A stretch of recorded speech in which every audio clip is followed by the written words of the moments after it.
علامہ اقبال رحمۃ اللہ علیہ۔ انسانی تاریخ میں ایسے بے شمار لوگ ہیں جنہوں نے اپنے شاندار کاموں سے انسانیت کی خدمت کی۔ جب ہم عظیم شخصیات کی بات کرتے ہیں تو مختلف نام ہمارے ذہن میں آتے ہیں، جن میں سے ایک نام علامہ محمد اقبال بھی ہیں۔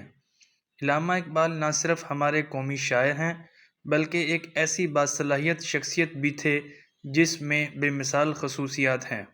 پیدائش: علامہ اقبال ہمارے تاریخی شہر سیالکوٹ میں 9 نومبر 1877 کو پیدا ہوئے۔ ان کے والد شیخ نور محمد ایک دیندار اور صوفی انسان تھے۔ علامہ اقبال کی پرورش بھی گھر کے پاکیزہ اور بہترین ماحول میں ہوئی۔ ابتدائی تعلیم: علامہ اقبال نے عام مسلمان بچوں کی طرح سب سے پہلے دینی مدرسے میں عربی میں تعلیم حاصل کی۔ 5 سال کی عمر میں مشن ہائی اسکول سیالکوٹ میں داخلہ لیا اور یہیں سے میٹرک تک تعلیم حاصل کی۔ اعلیٰ تعلیم: میٹرک کے بعد انہوں نے مرے کالج سیالکوٹ سے FA کیا، پھر گورنمنٹ کالج لاہور سے MA کا امتحان پاس کیا۔ یہاں انہیں ایک انگریز پروفیسر آرنلڈ جیسے استاد مل گئے۔ اسی زمانے میں انہوں نے شعر و شاعری بھی شروع کر دی۔ سفر یورپ: علامہ اقبال مزید تعلیم حاصل کرنا چاہتے تھے، اس لیے انگلستان چلے گئے۔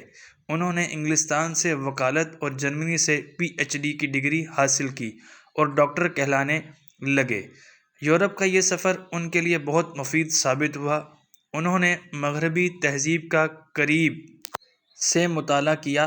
اس تہذیب میں انہیں بہت سی غلطیاں نظر آئیں اور یوں اسلام پر ان کا عقیدہ اور بھی پختہ ہو گیا۔ قومی شاعر: علامہ اقبال ہمارے قومی شاعر ہیں۔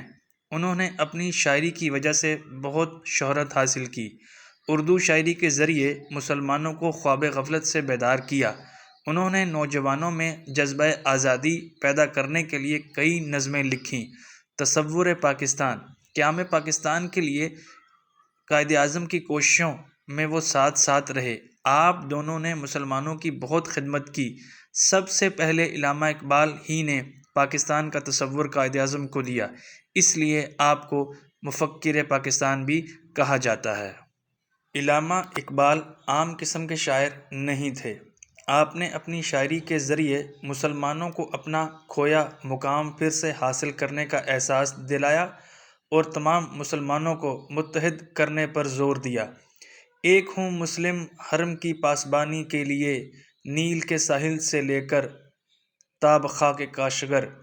علامہ اقبال کی تصنیف: علامہ اقبال کا کلام اردو اور فارسی دونوں زبانوں میں ہے۔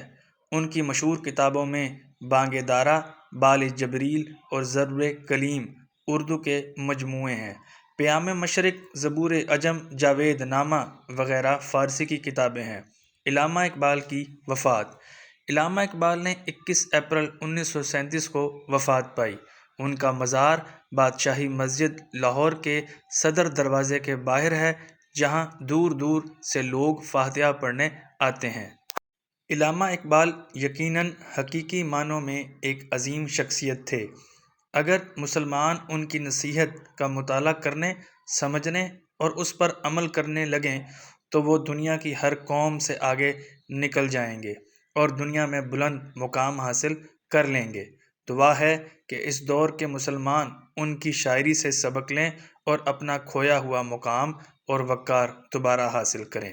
جزاک اللہ۔